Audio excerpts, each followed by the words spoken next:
গমকে হারাম করে ফেলেছি। আমরা রাজপথে আছি, রাজপথেই থাকবো ইনশাল্লাহ।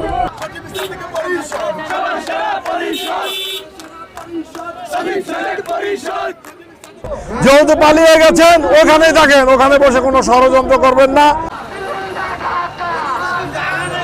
এই লং মার্চ কে সফল করার লক্ষ্যে আমরা আজকে কাশপুরে, সোনারগাঁ কাশপুরে সমাগম হয়েছি।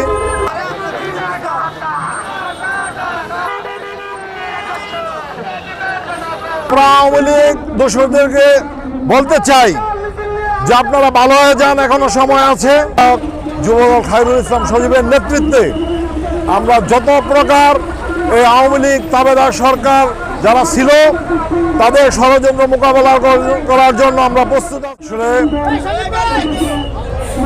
ভারতের যে আগ্রাসন মনোভাব